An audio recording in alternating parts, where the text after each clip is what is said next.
শান্তি বিচাৰি আছে নেকি? যদি শান্তিৰ সন্ধানত আপোনালোকে আছে তেনেহ'লে আপোনালোকক লৈ যাম আজি শান্তিপুৰলৈ। আৰু শান্তিপুৰ ক'ত অৱস্থিত আছে গোটেইখিনি আপোনালোকক জনাম। অসমৰ চাপটগাঁও নামৰ এখন ঠাইত এই শান্তিপুৰ অৱস্থিত, যাক আমি শ্ৰী লীলানন্দ বা পাগলা বাবাৰ আশ্ৰম বুলি কোৱা হয়। বিলাচীপাৰাৰ পৰা, ধুবুৰী ডিষ্ট্ৰিক্টৰ বিলাচীপাৰাৰ পৰা ঠিক 20 কিলোমিটাৰ দূৰত্বত অৱস্থিত চাপটগাঁও নামৰ এখন খুব ঐতিহাসিক ঠাই। চাপটগাঁও ঐতিহাসিক ঠাই এইকাৰণে কৈছোঁ, চাপটগাঁৱত এনেকুৱা ইতিহাস বহুত আছে যাক হয়তো সৰু এটা ভিডিঅ'ত প্ৰকাশ কৰা সম্ভৱ নহয়। আজি আপোনালোকে শান্তি বিচাৰি আছে, সেইবাবে আপোনালোকক লৈ আহিছোঁ শান্তিপুৰলৈ। আৰু শান্তিপুৰৰ ভিতৰত কি আছে, কিয় শান্তি বিচাৰি আমি আজি ভাগৰুৱা, গোটেইখিনি আপোনালোকক ক'ম আৰু ভিতৰৰ সাম্প্ৰতিক পৰিৱেশখিনি আপোনালোকক দেখাম।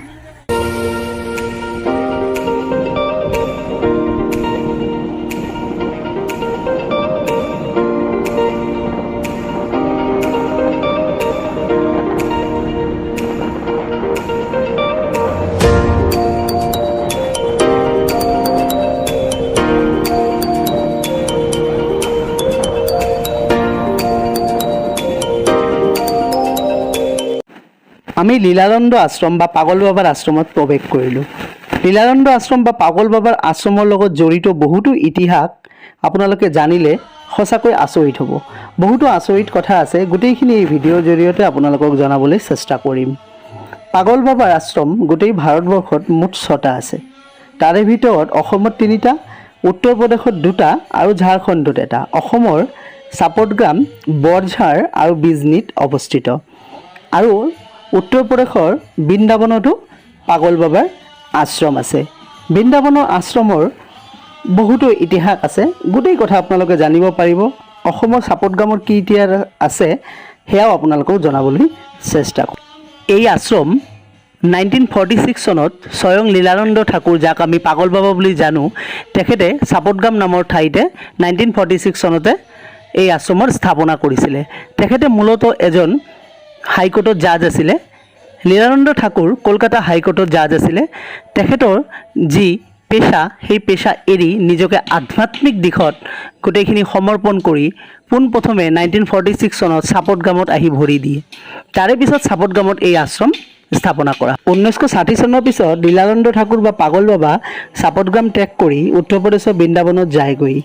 তেখেতে যদি আজি চাপটগাঁৱত থাকিলেহেঁতেন তেনেহ'লে আজিৰ চাপটগাঁও হৈ নাথাকিলহেঁতেন, হয়তো বৃন্দাবন সদৃশ চাপটগাঁও হ'লহেঁতেন আৰু চাপটগাঁৱক আমি এখন ডাঙৰ চহৰ হিচাপে দেখা পালোহেঁতেন। তো ব'লক আমি এতিয়া বাবাৰ দৰ্শন কৰোঁ। স্বয়ং লীলানন্দ বাবা, এনেকুৱা লাগে বাবাক দৰ্শন কৰি সঁচাকৈ মন যেন পবিত্ৰ হৈ যায়। বাবা যেন আমাৰ ওচৰত বহি থকা নাই জানো, এনেকুৱা লাগিছে বাবা ঠিক আমাৰ ওচৰতে বহি আছে। আপোনালোকো বাবাৰ দৰ্শন কৰিব আহিব, সঁচাকৈ মন পবিত্ৰ হৈ যাব আৰু শান্তি পাব বাবা। যি শান্তিৰ কাৰণে আমি সদায় ঘূৰি ফুৰি থাকোঁ কিন্তু শান্তি বিচাৰি নাপাওঁ, এই শান্তি ধামত বাবাৰ দৰ্শন কৰিলে মন সঁচাকৈ পবিত্ৰ আৰু শান্তি হৈ যাব। বাবাৰ ভোগ হয় ৰাতিপুৱা 6টা বজাত। 6টা বজাত বাবাৰ মাখনৰ ভোগ হয়, মাখন আৰু ক্ষীৰ ভোগ দিয়া হয়। 7টা বজাত চাহ ভোগ হয়। তাৰপিছত ৰাতিপুৱা 10টা বজাত ফল ভোগ হয়, ফল মূলৰ ভোগ দিয়া হয় আৰু দুপৰীয়া অন্য ভোগ দিয়া হয়। ঠিক গধূলি হৈ যোৱাৰ লগে লগে বাবাক আকৌ চাহৰ ভোগ দিয়া হয়। ৰাতি বাবাক খিচিৰি আৰু পুৰি চব্জিৰ ভোগ দিয়া হয়। সঁচাকৈ মন আপোনাৰ পবিত্ৰ হৈ যাব। ৰাতি আৰতিও হয়, আপোনালোকে যদি আহে দৰ্শন কৰিব আহে বাবা, ৰাতি আৰতিৰ আনন্দ ল'ব পাৰিব। আৰু 24 ঘণ্টাটো নাম কীৰ্তন হৈয়ে থাকে। 24 ঘণ্টা, 1 মিনিটৰ কাৰণেও 1 ছেকেণ্ডৰ কাৰণেও কিন্তু হৰিনাম কীৰ্তন কেতিয়াও বন্ধ নহয়। যদি হৰিনাম কীৰ্তনৰ প্ৰতি আপোনাৰ যাক আমি আগ্ৰহী বুলি কওঁ, যাক মনে বিচাৰে যে হৰিনাম কীৰ্তন সকলোৰ বাবে প্ৰয়োজনীয়, তেনেহ'লে এই শান্তিধামত আহিব, লীলানন্দ বাবাৰ আশ্ৰমত আহিব। 24 ঘণ্টা আপুনি নাম কৰিব পাৰিব, 24 ঘণ্টা। সঁচাকৈ অনুবাদ্য ইয়াৰ কাহানী, যাক হয়তো কাহানীৰ জৰিয়তে প্ৰকাশ কৰিব নোৱাৰিম। তো আপোনালোকে চাই লওক বাবাৰ গোটেই মন্দিৰ। তাৰপিছত লাহে লাহে আমি বাবাৰ শয়ন কক্ষলৈ প্ৰৱেশ কৰিম। বাবাৰ মন্দিৰৰ পৰা শয়ন কক্ষলৈ যদি আমি আগবাঢ়ি যাওঁ, লাহে লাহে আপোনালোকক লৈ যাম বাবাৰ শয়ন কক্ষলৈ। আহক, এনেকৈ বাবাৰ দৰ্শন কৰি আমি পোনে পোনে সোঁফালেদি গ'লে বাবাৰ শয়ন কক্ষ দেখা পাব। আহক, ঠিক এই কক্ষতে বাবা নিদ্ৰা গ্ৰহণ কৰে। অকণমান ভিতৰত যদি আপোনালোকে আহে, বাবাৰ শয়ন কক্ষ, বাবাৰ কাৰণে বিচনা আছে, ইয়াতে বাবাৰ দৰ্শন নিৰানন্দ বাবাৰ দৰ্শন কৰিব পাৰিব ঠিক পোনে পোনে গ'লে বাবাৰ শয়ন কক্ষৰ কাষতে বাবাৰ কাৰণে কিন্তু ৱাছৰুমো আছে মই যদি আপোনালোকক দেখাওঁ এয়া হৈছে বাবাৰ ৱাছৰুম বাবাৰ কাৰণে চাবোনৰ পৰা আৰম্ভ কৰি গোটেই বস্তু ৱাছৰুমত ৰখা আছে গ্ৰিজাৰ আছে দেখিছে নহয় সঁচাকৈ বাবাৰ কাৰণে আলমাইৰা আছে ফেন আছে বাবা যদিও আমাৰ মাজত নাই বাবাক যদিও আমি আমাৰ মাজত দেখা নাই কিন্তু বাবাৰ কাৰণে কিন্তু সকলো বস্তু এই শান্তি ধামত এই লীলানন্দ ধামত আছে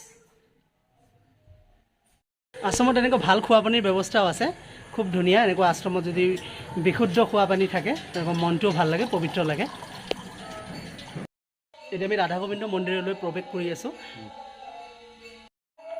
এটা কথা জানিলে আপোনালোকে আচৰিত হ'ব এই আশ্ৰমত 1946 চনৰ পৰা আজি 2022 চনলৈকে 24/7 হৰিনাম কীৰ্তন হয় 1 ছেকেণ্ড 1 মিনিট 1 ঘণ্টাৰ কাৰণেও কিন্তু ইয়াতে কীৰ্তন বন্ধ নহয় দিনে ৰাতি 24/7 ইনটু 365 ডেজ হৰিনাম কীৰ্তন হৈয়ে আছে এজনৰ পিছত এজন কীৰ্তনীয়া আহি উপস্থিত হয় আৰু এনেদৰে তেখেতসকলে হৰিনাম কীৰ্তন গাই যায় আৰু সেইবাবে এই লীলানন্দ আশ্ৰমক শান্তিপুৰ বুলি আমি সকলোৱে জানো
ৰাধাকৃষ্ণৰ দৰ্শন কৰাৰ পিছত আমি লাহে লাহে এতিয়া নুমি বেলেগ এখন মন্দিৰলৈ প্ৰৱেশ কৰিম এয়া ৰাম মন্দিৰ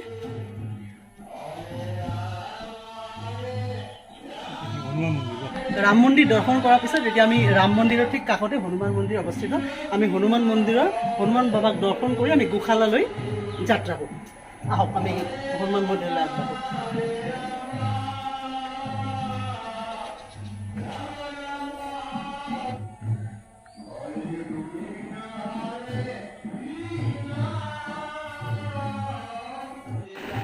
এতিয়া আমি গোশালাৰ পিনে আগবাঢ়ি আছোঁ এতিয়া গোশালাৰ পিনে আগবাঢ়োতে পথতে এখন এম ই স্কুল আছে নাম হৈছে লীলানন্দ বিদ্যাপীঠ এম ই স্কুল 1958 চনতে প্ৰাদেশিকৰণ হোৱা এখন এম ই স্কুল আৰু এইখন এম ই স্কুলো কিন্তু আশ্ৰমৰে অন্তৰ্গত স্কুলখনৰ ঠিক কাষতে গোশালা আছে আৰু গোশালাত আপোনালোকে গোমাতাৰ দৰ্শন কৰিব পাৰিব বহুতো গোমাতা আছে আশ্ৰমতে আশ্ৰমৰ পৰিৱেশ সঁচাকৈ শান্তিপূৰ্ণ পৰিৱেশ বিদ্যালয়ৰ পৰা আৰম্ভ কৰি মন্দিৰৰ পৰা আৰম্ভ কৰি গোশালা প্ৰাকৃতিক সৌন্দৰ্য পুখুৰী গোটেইখিনি পৰিৱেশ আপোনালোকে কিন্তু ইয়াতে প্ৰত্যক্ষ কৰিব পাৰিব সঁচাকৈ মন যেন পবিত্ৰ হৈ যায় এয়া হৈছে ভোগ ঘৰ ইয়াতে ভোগ হয় ভোগ ঘৰলৈ আপোনালোকে চাব পাৰিব গোটেই পিছপিনে আকৌ বহুতকেইটা ৰুম আছে যাতে বাবাৰ ভোগবোৰ হৈ থাকে আৰু ভক্তবোৰো ল'ব পাৰে ইয়াতে ভোগ প্ৰসাদ ল'ব পাৰে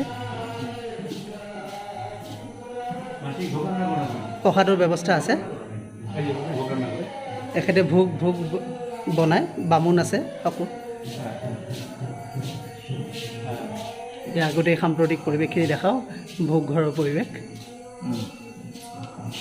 আপুনি কিমান দিনৰ পৰা আছে ইয়াতে? 20 বছৰ। আপুনি 20 বছৰৰ পৰা আছে। এনে গোবিন্দৰ ভোগ হয় এইবিলাক অকণমান ক'লে মানে হ্যাঁ, মানে রাত্রে খিচুড়ি ভোগ হয়, পুরি পায়েস পুরি ভোগ হয়, সকালে চা ভোগ হয়, 10টায় ফল ভোগ হয়, রাত্রে সন্ধ্যা আরতি হয়। এই তো। কীৰ্তন কি 24 ঘণ্টা হয়? ঘন্টি 24 ঘন্টা। আচ্ছা আচ্ছা, ক'ৰ পৰা আহে ইয়াতে? ভোগটো আছে, গুৱাহাটী আছে, ঝুৰিত থেকে আছে। মানে অসমৰ গোটেই চব ঠাইৰ পৰা মানুহ আহে ইয়াতে। ঠিক আছে, ঠিক আছে, ধন্যবাদ, নমস্কাৰ। এয়া হৈছে আশ্ৰমৰ অন্নপ্ৰসাদ। আজি আমাৰ সৌভাগ্য হ'ল আশ্ৰমৰ অন্নপ্ৰসাদ পাবলৈ। তো সঁচাকৈ এয়া সৌভাগ্যৰ কথা। আপোনালোকেও যদি আহে বাবাৰ অন্নপ্ৰসাদ ল'বলৈ পাৰিব। এই আশ্ৰমতে গিৰিধাৰী মন্দিৰ এখন নতুনকৈ নিৰ্মাণৰ কাম চলি আছে আৰু খুব সোনকালে ইয়াৰ শুভ উদ্বোধন কৰা হ'ব। আপোনালোকে যদি পাৰে এবাৰ এই আশ্ৰমত ভিজিট কৰিব, আপোনাৰ মন সঁচাকৈ পবিত্ৰ, লগতে আপুনি কিন্তু শান্তি বিচাৰি পাব। এটা ভিডিঅ'ৰ যোগেদি হয়তো মই গোটেইখিনি বুজাবলৈ সক্ষম নহ'লোঁ। যদি আপুনি ভিজিট কৰে তেনেহ'লেহে ইয়াৰ ৰিয়েল অনুভূতি বুজিবলৈ পাৰিব। তো যদি ভিডিঅ'টো ভাল লাগিছে তেনেহ'লে লাইক এটা কৰিব আৰু চন্দনছ ব্লগ নামৰ ইউটিউব চেনেলটো ছাবস্ক্ৰাইব কৰিব এনেকুৱা ধৰণৰ সুন্দৰ সুন্দৰ ভিডিঅ' পাবলৈ। তো ধন্যবাদ সকলোকে।